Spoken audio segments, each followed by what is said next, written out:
మాజీ మంత్రి కాకాని గోవర్ధన్ రెడ్డి కేరళలోని ఓ ప్రాంతంలో పోలీసులు అదుపులో తీసుకున్నట్లుగా తెలిసింది.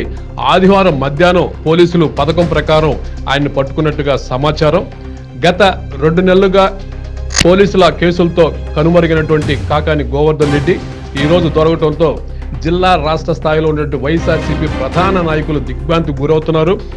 కాకాని గోవర్ధన్ రెడ్డి బెయిల్తో వస్తాడని, కేసులు లేకుండా ప్రూఫ్ చేసుకొని బయటకు వస్తారని ఆశతో ఉన్నటువంటి ఆయన అనుచరులు కానీ, జిల్లాలో ఉన్నటువంటి ఇతర నాయకులకు కానీ ఒక్కసారిగా విచారవదనం ఏర్పడింది.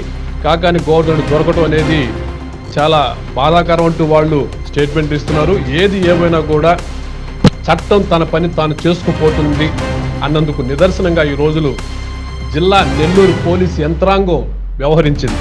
గత 2 నెలలుగా ఆయన ఈ కేసులకు భయపడి దూరంగా ఉండడంతో లుక్అవుట్ నోటీసులను ఆయన ఇంటికి, అలాగే ఎయిర్పోర్ట్ శాఖకు కూడా పంపించడం జరిగింది. రాష్ట్రం అంతా కూడా ఆయన ఎక్కడ వెతికినా దొరకపోవడం, ఆయన ఇతర రాష్ట్రాల్లో ఉన్నాడన్న సమాచారం అందరికీ రావడంతో ఇతర ప్రాంతాలకు జిల్లా పోలీస్ యంత్రాంగం 10 టీంలను పంపించింది. ఢిల్లీ నుంచి హైదరాబాద్, కేరళ, కర్ణాటక అన్ని రాష్ట్రాల్లో కూడా పోలీస్ యంత్రాంగాలు ఈయన కోసం పూర్తి సెర్చ్ చేపట్టారు. ఈ క్రమంలో హైదరాబాద్ నుంచి ఆయన బెంగళూరు వెళ్తాం, బెంగళూరు నుంచి కర్ణాటకలో ఉన్నారన్న సమాచారంతో కర్ణాటకలోని ఆయన్ని ఓ రాష్ట్ర నాయకుడి నివాసం వద్ద పట్టుకోవడం జరిగింది. ఏదేమైనా కూడా 2 నెలల తర్వాత కాకాని గోవర్ధన్ రెడ్డి కథ సుఖాంతమైనందుకోవాలి. ఆయన కోసం స్థానికంగా ఉన్న నాయకులు రోజు ప్రెస్ మీట్లు పెట్టడం, ఆయన అవినీతి చేయలేదనటం, ఇవన్నీ కూడా రోజు మనం చూస్తూనే ఉన్నాం. కాకాని గోవర్ధన్ మంత్రిగా ఉన్నప్పుడు రాష్ట్ర స్థాయిలో కీలక పాత్ర పోషించారు.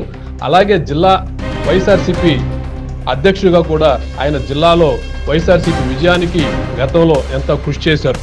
అయితే పొదలకూరులో ఉన్నటువంటి ఒక మైన్లో భారీ కుంభకోణానికి ఆయన ఆధారం కావడంతో, ఆయన పేరు ప్రధానంగా రావడంతో ఆయన మీద పొదలకూరు పోలీస్ స్టేషన్లో కేసు నమోదు చేయడం జరిగింది. అలాగే ఎస్సీ ఎస్టీ ఇంకొక ఇతర కేసులు కూడా ఆయన మీద నమోదు చేశారు. వాటిల్లో ఈ మైనింగ్ కుంభకోణంలో బెయిల్ నిరాకరించడంతో ఆయన పరారీలో ఉన్నారు. హైకోర్టులో బెయిల్ కోసం అప్లై చేశారు. అయినా కూడా హైకోర్టు దాన్ని పక్కకు తోసిపెచ్చి అక్కడే నానబెట్టడంతో అతను 2 నెలలుగా కనుమరుగవలసి వచ్చిన పరిస్థితి ఏర్పడింది. హైకోర్టు ఎటువంటి నిర్ణయం తీసుకోకుండా దాన్ని అలాగే ఉంచడంతో సుప్రీంకోర్టును ఆశ్రయించడం జరిగింది.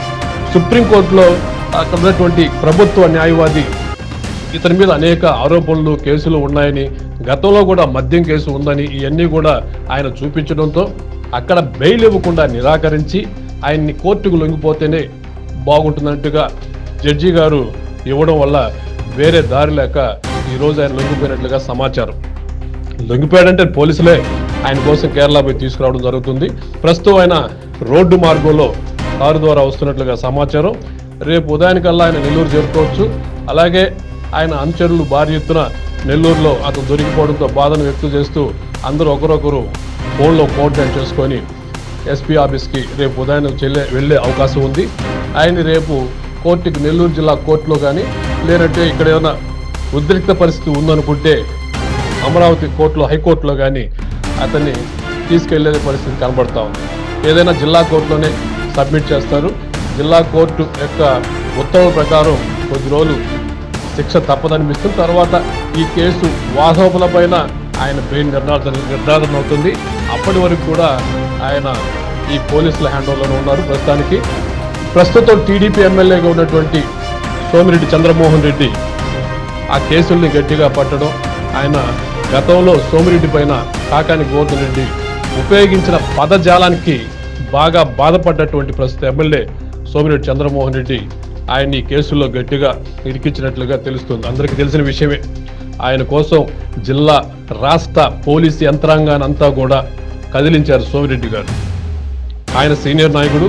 ఆయన మీద ఇద్దరు ప్రత్యర్థులు కాబట్టి, ఒకే నియోజకవర్గం ప్రత్యర్థులు కాబట్టి ఒకరి మీద ఒకరు విమర్శలు చేసుకోవడమే కాకుండా కాకాని గోవర్ధన్ రెడ్డి గారు ఆయన కుటుంబాన్ని విమర్శించడంతో అతను చాలా బాధకు గురై ఈ విధంగా కేసులు బనాయించడం, అతన్ని ఈరోజు పోలీసులు అరెస్ట్ చేసే పరిస్థితి వచ్చింది. ఏది ఏమైనా కూడా కాకాని గోవర్ధన్ రెడ్డి గారిని పోలీసులు అదుపులో తీసుకున్నారు.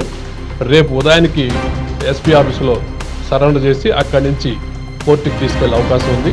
వైఎస్ఆర్సీపీ నాయకులందరూ కూడా ఆయన కోసం ఎదురు చూస్తున్నారు. ఈ వార్త రావడంతో అంతా సంచలనంగా నెల్లూరు జిల్లాలో అంతా సంచలనంగా మారింది. కాకాని గోవర్ధన్ రెడ్డి కీలక నేత కాబట్టి అందరూ కూడా ఇప్పటి వరకు 2 నెలల నుంచి దొరకకుండా ఉన్నటువంటి కాకాని గోవర్ధన్ రెడ్డి ఈ రోజు ఊహించని విధంగా పోలీసులు అదుపులోకి తీసుకోవటం అందరినీ ఆశ్చర్యానికి గురి చేసింది.